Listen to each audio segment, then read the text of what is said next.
যাই হোক, দোয়াটা তো পড়েছি, দোয়াটা সবাই মিলে পড়েছি তো একবার, দোয়ার তরজমাটা করে ফেলি তাহলে ভালো লাগবে, ঠিক আছে না ইনশাআল্লাহ?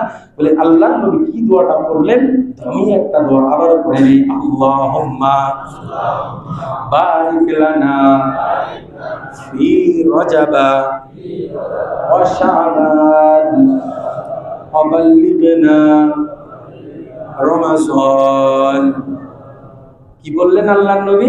বলে আল্লাহর নবী বলে রজব মাসের চাঁদ দেখেই আল্লাহর কাছে একটা দোয়া করে ফেললেন। সুবহানাল্লাহ। কি দোয়া? আল্লাহুম্মা, আয় আল্লাহ, আল্লাহুম্মা মানে আয় আল্লাহ, বারিক লানা ফি রজব ওয়া শাবান, রজব মাস এবং শাবান মাসে আমাকে বরকত দিয়ে দেন। সুবহানাল্লাহ। অবাল্লিগনা রমাজান, বলে রমজান পর্যন্ত আমাকে পৌঁছিয়ে দেন। সুবহানাল্লাহ। তার মানে হায়াতের বরকতের দোয়া করা এটা রাসূলের সুন্নাত, ঠিক আছে ইনশাআল্লাহ? অনেকে বোকামি করে, আল্লাহ এমন বিপদে ফেলেছেন এর চাইতে মরে যাওয়া ভালো, অনেকে বলে না? আল্লাহ তাআলা জানেন, ওয়াকালিলুম মিন ইবাদিয়াশ শাকুর, আল্লাহ তাআলা খুব ভালো করেই জানেন। এজন্য কোরআনে আমার আপনার জন্য ঘোষণা আল্লাহ করে রাখছেন, ওয়াকালিলুম মিন ইবাদিয়াশ শাকুর, বলে আমার বান্দাদের ভিতরে শুকরগুজার বান্দা কমই হবে।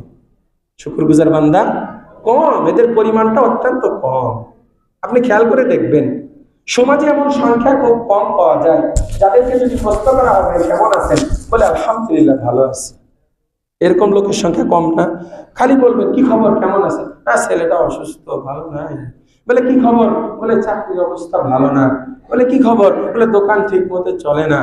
আগে তার অভিযোগ, আগে তার কি অভিযোগ, অথচ হওয়া তার উচিত ছিল আল্লাহর নিয়ামত রাজিকে আমি আপনি ভরপুর হয়ে আছি, বলে আলহামদুলিল্লাহ আল্লাহ তাআলা সব দিক দিয়ে ভালো রেখেছেন, তবে চাকরিতে একটু সমস্যা, দোয়া করেন। এই কথাটা আর ভাই কেমন আছেন, চাকরিতে খুব সমস্যা, ভালো নাই, দুইটা কি এক হলো? না, অনেক পার্থক্য। ভাই কেমন আছেন? ভাই সব দিক দিয়ে আলহামদুলিল্লাহ আল্লাহ ভালো রেখেছেন, তবে ছেলেটা খুব অসুস্থ, টেনশন এবং পেরেশানি, খুব অসুস্থ, ছেলেটা কি খুব অসুস্থ, দোয়া করেন। তাহলে দুই কথা কি এক হলো? না, দুই কথার ভিতরে আসমান ও জমিনের পার্থক্য। প্রথম কথাতে আল্লাহ নারাজ হবে, দ্বিতীয়টাতে আল্লাহ কি হবে? খুশি হবে।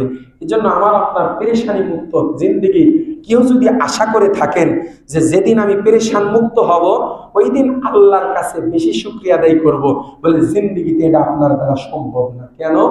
বলে দারি দুনিয়া কাছে বেগম নবাসদ, আগার বাসদ বনিয়াদম নবাসদ, বলে দুনিয়াতে কেউ চিন্তা মুক্ত না, যত মাখলুক আছে, যত মাখলুক আছে কেউ চিন্তা মুক্ত না।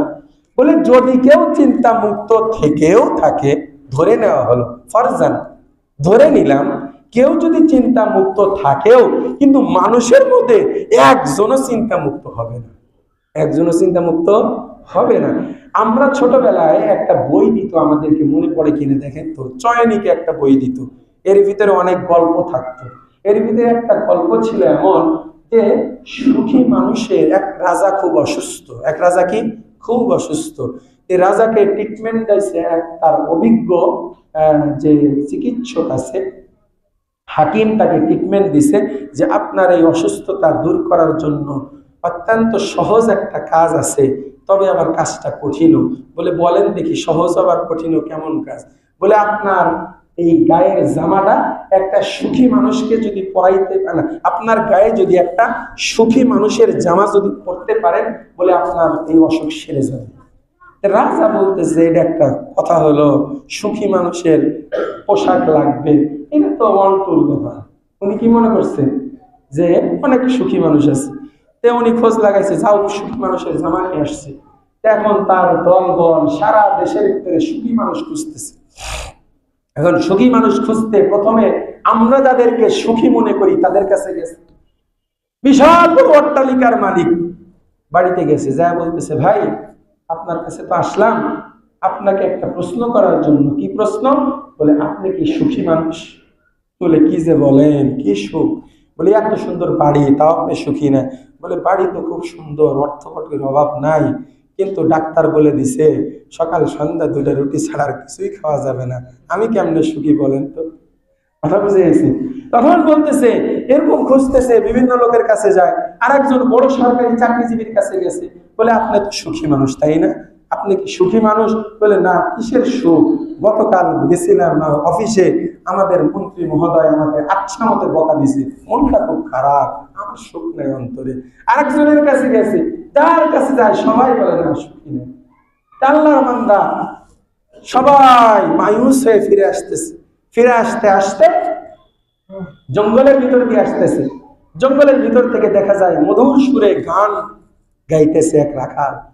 রাখালের কাছে গেছে, যা বলতেছে, ভাই তোমার তো সুরেলা কণ্ঠে অনেক সুন্দর গান শুনলাম, তুমি কি আসলে সুখী মানুষ? বলে হ্যাঁ, আমি খুব সুখী। কি বলতেছে?